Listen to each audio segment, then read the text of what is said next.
दोस्तों स्वागत है आपका हमारे चैनल क्रिकेट एक्सप्रेस पर। आज भारत और वेस्टइंडीज के बीच सीरीज का दूसरा टी20 मैच खेला गया।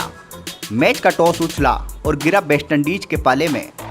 रोहित शर्मा के साथ आज के मैच में भी सूर्य कुमार यादव पारी की शुरुआत करने उतरे।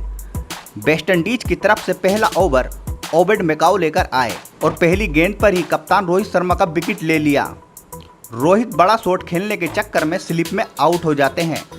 रोहित के आउट होने के बाद श्रेयस अय्यर बल्लेबाजी करने आए। इसके बाद सूर्य कुमार यादव और श्रेयस अय्यर कुछ बड़े शॉट लगाते हैं, लेकिन अभी स्कोर 17 रन ही हुआ था कि सूर्य कुमार यादव मैकाउ का शिकार हो जाते हैं और 11 रन बनाकर पवेलियन लौट जाते हैं।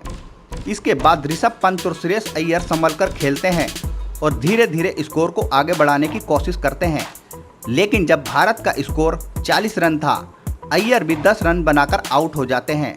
भारत 40 रन पर 3 विकेट खो चुका था। इसके बाद हार्दिक पांड्या बल्लेबाजी करने आते हैं।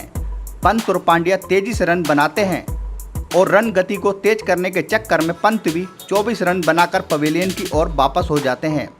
इसके बाद हार्दिक पांड्या और रविंद्र जडेजा पारी को संभालते हैं और धीरे धीरे स्कोर को आगे बढ़ाते हैं।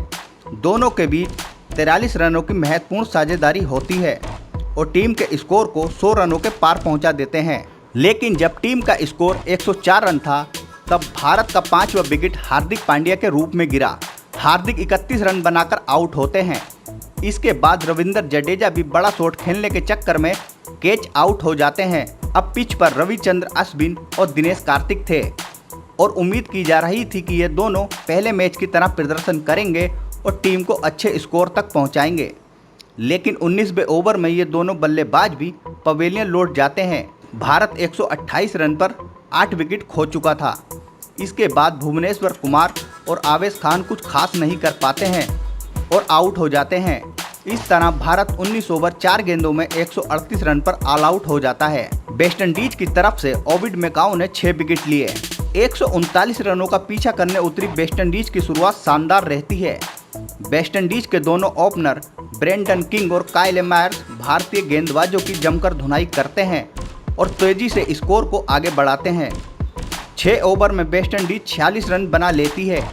इसके बाद 7वां ओवर हार्दिक पांड्या लेकर आए और अपनी पहली गेंद पर काइल मायर्स को अश्विन के हाथों कैच आउट कराकर पवेलियन भेज दिया। इसके बाद निकोलस पूरन बल्लेबाजी करने आते हैं और स्कोर को 50 रनों के पार पहुंचा देते हैं। धीरे धीरे स्कोर को आगे बढ़ाते हैं। वेस्टइंडीज तेज गति से रन बना रहा था और ऐसा लग रहा था कि वेस्टइंडीज इस मैच को 20 ओवर से पहले ही खत्म कर देगा। वेस्टइंडीज को दूसरा झटका पूरन के रूप में लगा, जिन्हें अश्विन ने आउट किया, लेकिन ब्रेंडन किंग एक छोर पर जमे हुए थे। वेस्टइंडीज 10 ओवर में 73 रन बना चुकी थी। इसके बाद ब्रेंडन किंग अपने 50 रन पूरे करते हैं।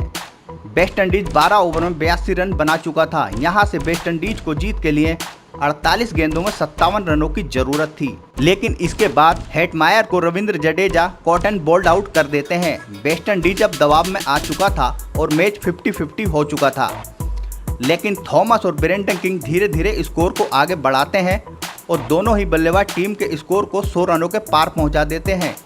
यहाँ से वेस्टइंडीज को 5 ओवर में 38 रनों की जरूरत थी। धीरे धीरे वेस्टइंडीज जीत की ओर बढ़ रहा था। इसके बाद ब्रेंडन किंग बड़ा शॉट लगाने के चक्कर में 68 रन बनाकर आवेश खान का शिकार हो जाते हैं। वेस्टइंडीज को अब जीत के लिए 18 गेंदों में 27 रनों की जरूरत थी और थॉमस और रोमन पावेल बल्लेबाजी कर रहे थे। 18वां ओवर हार्दिक पांड्या लेकर आए। हार्दिक के ओवर में 11 रन आते हैं। अब वेस्टइंडीज को जीत के लिए 12 गेंदों में 16 रन चाहिए थे। 19वां ओवर अर्शदीप सिंह लेकर आए। अर्शदीप सिंह दूसरी गेंद पर रोमन पावेल को बोल्ड कर देते हैं। अर्शदीप सिंह अपने ओवर में 6 रन देते हैं। अब वेस्टइंडीज को जीत के लिए 6 गेंदों में 10 रनों की जरूरत थी। भारत की तरफ से लास्ट ओवर आवेश खान डालने आते हैं। आवेश खान की पहली बॉल नो बॉल रहती है और 1 रन भी बन जाता है। फ्री हिट पर थॉमस छक्का लगा देते हैं। अब 5 गेंदों में 2 रनों की जरूरत थी। दूसरी गेंद पर थॉमस चौका लगाकर वेस्टइंडीज को मैच जिता देते हैं। इस रोमांचक मैच को वेस्टइंडीज 5 विकेट से अपने नाम कर लेता है। दोस्तों अगर वीडियो पसंद आई हो तो इसे लाइक करें और हमारे चैनल क्रिकेट एक्सप्रेस को सब्सक्राइब करें। धन्यवाद।